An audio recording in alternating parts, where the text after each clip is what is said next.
नमस्कार दोस्तों, आप सभी को पता है कि हम आंसर राइटिंग सीरीज़ की शुरुआत करने जा रहे हैं। और आज की इस वीडियो में मैं आपको यही बताने जा रहा हूं कि इस सीरीज़ का फॉर्मेट क्या होगा, इसका फ्रेम क्या होगा, हम किस तरह से आगे बढ़ेंगे, ताकि अगर आप इस समय अपने आप को ज़ीरो लेवल पे महसूस कर रहे हैं ना, तो भी यहाँ से उठकर एडवांस लेवल पे जा सकें। आपको हर जगह इसका लाभ मिलेगा, सिर्फ मेंस में लाभ नहीं मिलेगा।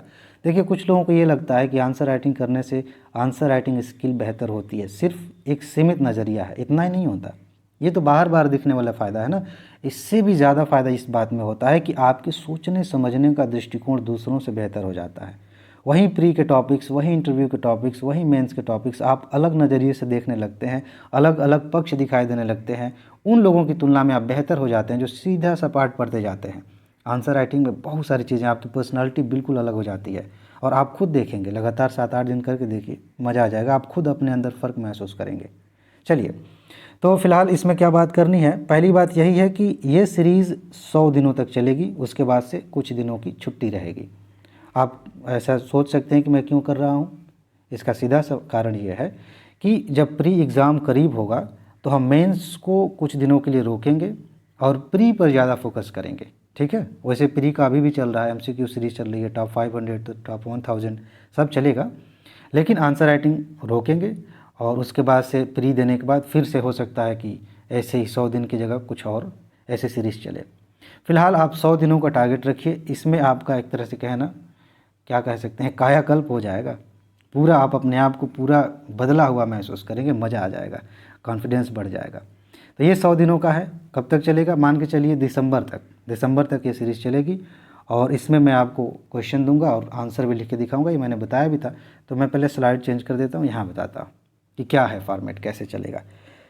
देखिए क्या है, कल मैं आपको एक वीडियो दूंगा, मेरे ख्याल से शाम को 6 बजे। ठीक है, आंसर राइटिंग वाली जो सीरीज़ आएगी, हो सकता है कि 6 बजे आए। तो उस वीडियो में आपको एक प्रश्न दिया जाएगा, एक क्वेश्चन दिया जाएगा, और क्वेश्चन को मैं आपको समझा दूंगा कि इस प्रश्न का उत्तर ऐसे लिखा जा सकता है। ओके, ध्यान से समझिएगा।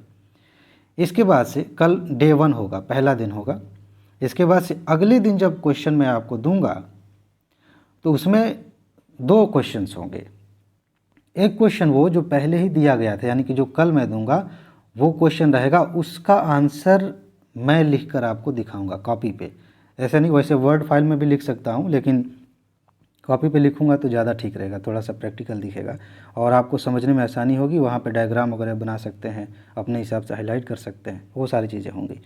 तो जो एक दिन पहले क्वेश्चन मिला है उसका आंसर मैं आपको दे दूँगा, और एक अगला क्वेश्चन मैं दूंगा जिसका उत्तर आप भी लिखेंगे, मैं भी लिखूंगा। अगले दिन इस पर बात होगी। बात समझ में आ गई? इस तरह से सीरीज़ चलेगी। एक दिन, मतलब एक दिन में पिछला क्वेश्चन, उसका आंसर, प्लस अगले दिन के लिए क्वेश्चन। इस तरह से ये सीरीज़ चलेगी। अब एक चीज़ ध्यान रखिएगा, बहुत इंपॉर्टेंट बात है। यहाँ आ जाते हैं। अब क्या करिए कि जीएस की सीरीज़ हम चला रहे हैं। एक हो सकता है कि बीच बीच में इसी सीरीज़ में हो सकता है कि हम ऐसे भी लिखें। तो आप कापियाँ बना लीजिए, पतली पतली कापियाँ बना लीजिए। आप 4 कापियाँ बना लीजिए, ठीक है। और जो भी क्वेश्चन मैं दूंगा आपको बता दिया करूँगा कि ये किस पेपर में आप इसको रख सकते हैं। जैसे हमने 4 कापी बना दी।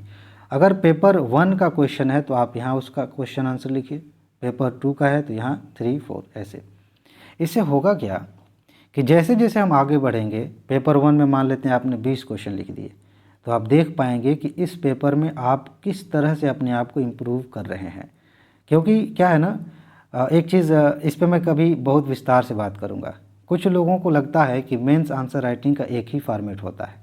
मैं भी कई बार जब बताता हूँ आंसर राइटिंग के बारे में तो इस बात का ख्याल रखता हूँ कि कहीं गलती से आप ये समझ ना लें कि एक ही फॉर्मेट में हर विषय, हर पेपर के उत्तर लिखे जाते हैं। ऐसा नहीं है। अगर वो प्रश्न भूगोल का है तो वो थोड़ा अलग तरीके से लिखा जाएगा। अगर वो सोसाइटी से क्वेश्चन पूछा गया है तो थोड़ा अलग तरीके से उस प्रश्न के मतलब जिस विषय से संबंधित वो प्रश्न है उसी से ये तय होता है कि उस प्रश्न का उत्तर किस तरीके से लिखना है। एथिक्स में आएगा तो अलग तरीके से। तो एक फॉर्मेट नहीं है। एक पेपर में आप उसके प्रश्न लिखते जाएंगे तो आपको समझ में आएगा कि हाँ, इसमें जो भूगोल इतिहास के क्वेश्चंस हैं उनका उत्तर किस तरह से हम बेहतर करते जा रहे हैं, पॉलिटी के हैं, इकोनॉमी के हैं या एथिक्स के हैं, इनको कैसे हम करते जा रहे हैं, ये चीज़ आप अच्छे से समझ लीजिए। अलग अलग कापियाँ बना लीजिए। कापी नहीं भी बनाना है तो जो पेज होता है ना A4 साइज़ का, उस पेज पे आप लिखते जाएंगे, उनको अलग अलग फाइल में रखते जाइए। इससे आप अपने आप को देखेंगे कि कैसे इम्प्रूव कर रहे हैं आप। अब दूसरी बात, जो मैंने अभी बताया कि क्वेश्चन पहले मिल जाएगा, बहुत सारे लोग ऐसे हैं जो अपने आप से एक बहाना बनाएंगे कि रहने देते, सर लिख के दिखाएंगे ना तो उसको समझ लेंगे, फिर आंसर लिखेंगे। उसके बाद क्या होगा, जब मेरा आंसर आप देखेंगे तो कहेंगे अरे समझ तो गए, अब इस पे क्या दोबारा लिखे, अब दोबारा अगला आएगा तो देखेंगे।